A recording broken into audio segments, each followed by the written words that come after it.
With his vision for 2025, Burkina Faso's President Ibrahim Traoré has attracted international attention as a transformative leader. Being the youngest leader in the world at the age of 36, Traoré has already taken decisive actions that point to a change in the political and socio-economic landscape of Africa. With Burkina Faso positioned as a symbol of African self-reliance and anti-colonial struggle, his plans for 2025 have generated a lot of curiosity and conjecture.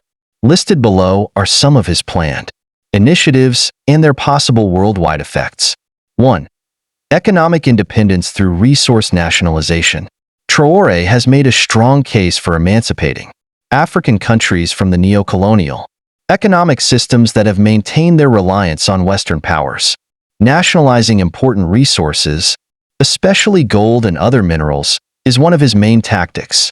Despite Burkina Faso's abundant natural resources, multinational firms have traditionally reaped the majority of the country's revenues. Traoré wants to reroute these funds to support infrastructure, boost homegrown businesses, and help local communities. This strategy fits with his overarching objectives of attaining economic autonomy and lowering dependency on foreign assistance. 2. Revolutionizing agriculture. Like many African countries, Burkina Faso is primarily dependent on agriculture. In order to guarantee food security and lessen reliance on imported food, Traoré's administration is giving agricultural reforms first priority. He sees a system in which sustainable practices, local seed production, and contemporary farming methods empower rural farmers by 2025. This program consists of funding irrigation systems, offering financial aid for farming equipment, and promoting regional trade alliances. 3. Strengthening regional alliances. Traoré aims to bring West African countries together in their common difficulties, demonstrating his leadership beyond Burkina Faso. A larger Pan-African campaign to lessen Western dominance in the region includes his cooperation with other leaders in Mali, Niger, and Guinea. 4. Anti-corruption and governance reforms. Traoré's dedication to eliminating corruption forms a fundamental aspect of his administration, restructuring government institutions to encourage accountability and openness is already something he has started. To reduce corruption and make sure that resources are spent efficiently, his administration intends to introduce technology-driven governance methods in 2025, such as digital tracking of public funds. 5. Empowering youth and women. Recognizing the unrealized potential of Burkina Faso's youth, Traoré is a youthful leader.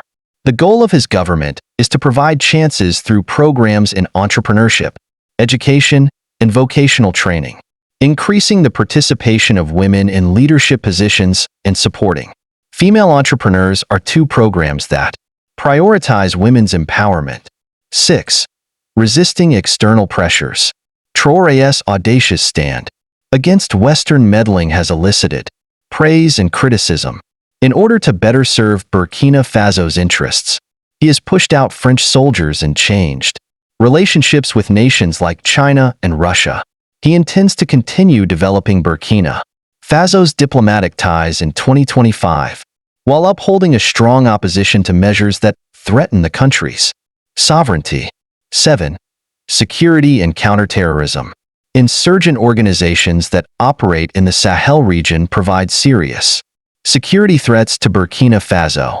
In addition to supporting community-led security initiatives, Traoré's administration is investing in local defense units. His goal is to lessen reliance on foreign military assistance by 2025 by establishing a paradigm for counterterrorism that emphasizes regional collaboration and local engagement. 8. Cultural renaissance. In order to promote solidarity and pride in the country, Traoré envisions a cultural renaissance. His government is funding the preservation of Burkina Faso's cultural legacy, supporting regional artwork and customs, and introducing African history into school curricula. Promoting resilience and a sense of identity in the populace is the goal of this cultural revival.